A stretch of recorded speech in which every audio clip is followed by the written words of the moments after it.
Syria's president, Ahmed al-Sharaa, is heading to Washington this week, and he is expected to be doing a lot of important business there as well as meeting key officials. This is the second meeting he will have with senior U.S. leadership since the May meeting with U.S. President Donald Trump in Saudi Arabia. So there's a lot at stake, obviously, for the Syrian president, for Syria, and for the Middle East.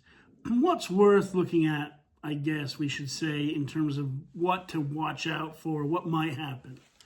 One of the key issues is not just the sanctions relief on Syria, but looking at if there's any kind of further discussion, I think, of big U.S. investments or how the U.S. might manage working with partners like Saudi Arabia or Turkey or Qatar or UAE or other countries in terms of bringing Syria, back in from the cold the way it was sanctioned under the Assad regime, and so that it becomes, an important country in the Middle East and a successful country.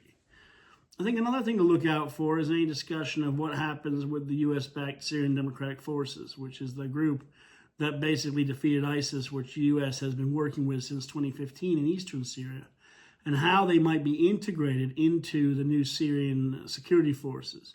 And that's been a bit of a rocky road, even though back in March there was an agreement between Damascus and the SDF about integration. Nothing has actually happened in terms of, physically integrating units. So I think the U.S. has a big role to play there because the U.S. has forces in eastern Syria. It also has some forces in southern Syria at a small garrison called Tanaf, which is next to the Jordan and Iraqi border in southern Syria. So the U.S., can use its influence here to do good, to try to see how to integrate this. And sometimes suggested that the U.S. might simply pivot and begin to decide to deploy forces near Damascus or something and walk away from eastern Syria.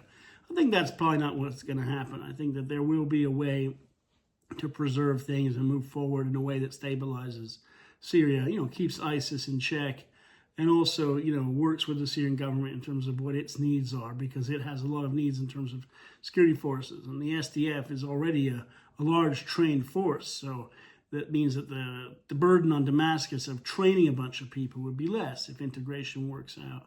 So I'd say trade deals, SDF, that's important to look out for, and how the U.S. is going to work with Turkey and other partner countries like Qatar or Saudi Arabia in terms of work with Damascus. And apparently another issue would be the question of Israel. I mean, Israel has made it clear that it wants to support the Druze in southern Syria, and there have been airstrikes in the past, but that's all been reduced. So I think the question of, what kind of relationship, the new Syrian government has with Israel going forward will certainly be one of the things that's a file to be discussed. So there's a lot to look out for, and it's a pretty important visit probably. And, it could lead to a whole new Middle East in a sense, because, Syria is a country that kind of sits, between so many important countries, some of which are very important in the United States. Turkey, Israel, Jordan, Iraq, Lebanon. So, it is a center of so many things that can go right or can go wrong.